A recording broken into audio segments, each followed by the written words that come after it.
কত বড় বাপের বেটা হয়েছেন যে আপনি ঘোষণা দিয়ে সাংবাদিক নিষিদ্ধ করেন? মেডিকেলের ছোটখাটো ছোট্ট বিষয়ের মধ্যে দুর্নীতি। আমরা খুব দ্রুত কঠিন পদক্ষেপ গ্রহণ করবো আপনার বিরুদ্ধে।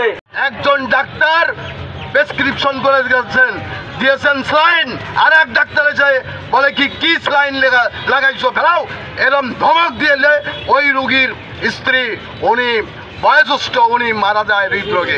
আমরা লক্ষ্য করেছি এই হসপিটালের থেকে ওষুধ চুরি করে পাচার করে বাইরে বিক্রি হচ্ছে। কিভাবে বিক্রি হয়? যে সমস্ত পানি এবং ব্যবস্থাপনা দেওয়া হয়, বাজেট দেওয়া হয়, সেই বাজেট কারা খায় লুটপাট করে, সেটি খুলনার মানুষ জানতে চায়। আমরা খুব দ্রুত কঠিন পদক্ষেপ গ্রহণ করবো আপনার বিরুদ্ধে। এখনো সময় আছে, আপনি কঠিন ভাবে আমাদের কথাগুলো কানে নেন এবং সমস্ত কিছু সংস্কার করুন। আমরা দেখেছি খুলনা মেডিকেলে দুদক, সেনাবাহিনী সহ যৌথ বাহিনীর অভিযান চলেছে। সেখানে দালালদেরকে মাথায় দড়ি দিয়ে বেঁধে নিয়ে যাওয়া হয়েছে। সেই দালালরা কি করে আবার এখানে আসে? তারা কি টাকা দিয়ে ছাড়া পায়? আমার বোধগম্য নয়।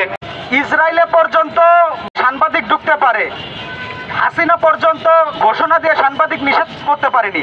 আপনি কত বড় বাপের বেটা হয়েছেন যে আপনি ঘোষণা দিয়ে সাংবাদিক নিষিদ্ধ করেন? এসব ফাইজলামি কিন্তু চলে না। আগামীকাল দুপুর 12টার ভিতরে আমাদের খুলনা মেডিকেল কলেজের পরিচালক তিনি তার জায়গা থেকে অবস্থান পরিবর্তন না করেন, তিনি যদি গণমাধ্যমের সাথে তাদের স্বাধীনতা ফিরিয়ে না দেন এবং আমাদের যে দাবিগুলো দেওয়া হয়েছে সেই দাবিগুলোর পরিপ্রেক্ষিতে তিনি যদি কোনো নির্দিষ্ট রোড ম্যাপ দিতে না পারেন, তাহলে আমরা তার বিরুদ্ধে অবরোধ ঘোষণা করবো ইনশাল্লাহ।